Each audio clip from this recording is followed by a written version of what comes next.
Well, ladies and gentlemen, that was absolutely fantastic, wasn't it? Finally, an away win for Newcastle United as Newcastle United beat Aston Villa 3-1 at Villa Park.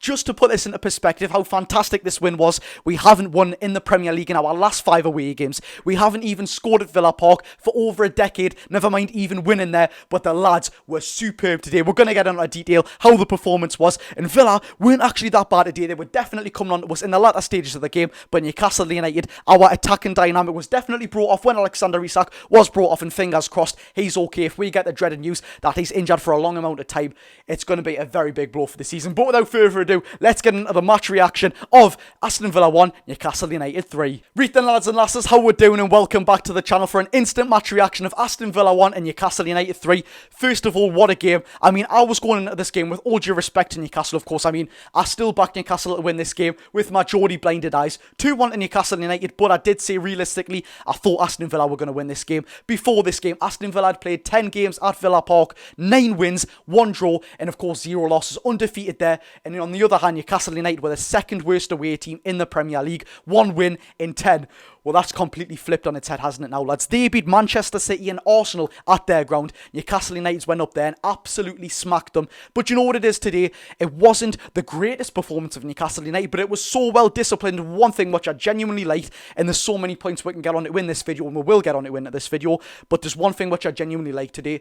Normally in games like Chelsea away, for example, many other games, there's so many I can't even think of, like Paris Saint-Germain, which wasn't our fault, but we defend after going some sort of goals that we defend so heavily, and it always comes back to, I don't want to swear here, so cover your ears, it is a little bit of a swear word, but it always comes back to bite us in the arse, shall we say. For this game, we didn't defend, we didn't absolutely chuck everyone on the line, we still went for that attacking output, although being 3-1 up in the latter stages of the game. We didn't defend for our lives, we went out for the game completely, and it actually repaid us this time. Yes, Aston Villa did have their chances in the latter stages of the game, 100%. I mean, in the midst of the game, Newcastle United could have had a fair few more goals, and Aston Villa could have had a fair few more goals. It was a complete sort of pinball game. I mean, it was a very, very good game of football to watch. I said at the start of the game, after the first 10-15 minutes of watching it, this is going to be a high-scoring game, and it was just that as well. 4 goals overall, but like I said, Newcastle United did lose that attacking sort of aspect once Alexander Isak went off at 2 goals up. And to be fair, when he come off, I really don't want him to get injured because, of course, in my opinion, he's one of the most important players to the team, and as of right now, no fit strikers for Newcastle United whatsoever. We don't need him to be out for the season. I mean, it'll be an absolute unbelievable sort of blow for Newcastle. Fingers crossed it is sort of just for the precautionary reasons, and he's not actually very badly injured, because he looked fine when he was walking off, so I do believe it was precautionary. There wasn't any sort of niggles, there wasn't any sort of jitters in his movement. It just looked like he was walking fine, so fingers crossed there's nothing too much on that. But for the performance in itself, I mean, how can we not talk about him? My favourite centre-back of all time, not even including Newcastle United, Fabian Schär. Everyone needs a Fabian Schär. He's absolutely fantastic, man. I've always said it. He's genuinely a magician from the back, a ball-playing defender. He's absolutely superb. First of all, sorry if the lighting is a little bit bad. I've unfortunately got the aftermath of the Aston Villa game on here. I normally do have a ring light, but I just want to get this out as quickly as I can. But back on to Fabian Schär, a brace. His first ever brace since 2019, and he just deserves it, doesn't he? I wouldn't say 2 fantastic goals. He normally scores absolute worldies, but 2 goals for Fabian Schär. Genuinely a very, very good defensive performance to go with that as well. Not just the odd 2 goals, the defensive performance backed that up as well. For me, obviously the man of the match. I mean, he won with the game. He put in a superb defensive performance, as did many in the defensive position. There was many questions before the game. Should Dan Burn start? Should Tino Livramento start? For me personally, still right now, I probably would have went with Tino Livramento. He's genuinely the much better left back for me. He's much more versatile. He's got that pace. He's got the youth on Dan Burn. But with the aerial duels, which Dan Burn did prove to be very quality in today, was very quality, like I say. I mean, Dan Burn was fantastic today. I'm not taking that away from him. He did have a very good performance today. So did Kieran Trippier. Got himself an assist for the first goal. Sven Botman wasn't too much to talk about, but yet again was very, very good. There was a couple of times, though, where Fabian Schär and Sven Botman, which is becoming a little bit of a theme and always has been a little bit of a theme, where they go to sleep a little bit, and I think that was when Aston Villa actually scored their offside goal, where the two centre-backs did go to sleep, or it might have been Dan Burn, and the ball just went straight through the Newcastle United midfield and defence. But I'm not taking anything away from that, honestly. Finally an away win, 3-1, to put 3 goals past Aston Villa. They've been absolutely superb there this season. Like I say, top of the home charts, we're second bottom of the away charts, and that now puts us up as Brighton have got beat 4-0, I believe it is, off Luton away. That is terrible for them. As it stands right now, Man United and Chelsea have a game in hand on us. They've played 21 games. We've played 22. That's off the top of my head. And we are 7th right now. They've got a game in hand on us. If Chelsea win, they go 2 points ahead of Newcastle United. They've got a trip to Anfield away. And if Manchester United win away to Wolves, they go 3 points clear of us, I think. So fingers crossed them results can go our way.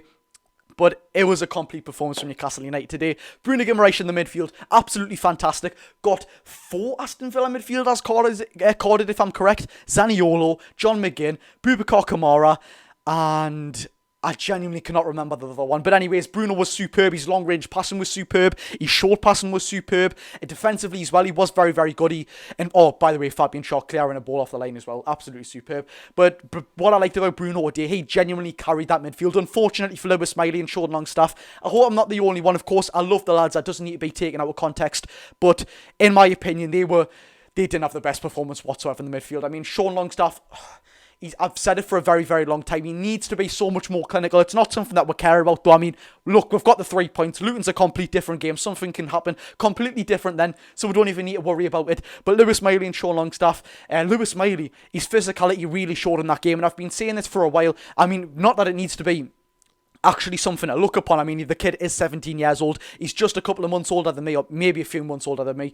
But he's obviously going to be a little less physical than grown players who have this big sort of profile or career that they've got ahead of themselves, like John McGinn, Boubacar Kamara, and Douglas Luiz. 3 very, very physical midfielders there, so we can't blame them whatsoever. But they were taking that as an exploit for Newcastle United. They seen, look, this is a 17-year-old kid. He's not the most physical whatsoever. Go and just bully him. Which, unfortunately, yes, it's harsh, but we can't say, well, you can't do that. He's 17, because it is the world of football, unfortunately. We are in this circumstance where a very unphysical 17-year-old is playing for us. But we are saying that, I mean, it's a very big benefit that he is playing for. He's absolutely superb. He's genuinely one of the best midfielders I've seen play for Newcastle. That's weird to say that he's a 17-year-old, but I mean, top performances against PSG away in the Champions League. Imagine being 17 years old, going to play in one of the most fierce atmospheres in Europe, against one of the best players in Europe, and putting out a good performance, being Newcastle United's youngest ever goal scorer in the Prem, youngest ever assist maker in the Prem, youngest ever assist maker in the Champions League for an English club. He's writing history all over. Honestly, I'm probably one of that kid's biggest fans. He's got such a high ceiling, and he's going to succeed here 110%. But just complete from Newcastle, 110%. What a complete performance. I said before the game, if we beat Aston Villa, it's a statement. We've had a rest. We've not got many games to play whatsoever. We've just got the Premier League and the FA Cup to focus on. An away win. Finally something to bounce back on. We've beat a fantastic side in Aston Villa. Now all eyes are turned to Luton at home. With all due respect to Luton, and I credit them because they've give up this never give up attitude in the Premier League so far. They are going to give it 100%. With all due respect, though, Newcastle really should be winning that game, especially at St James's Park.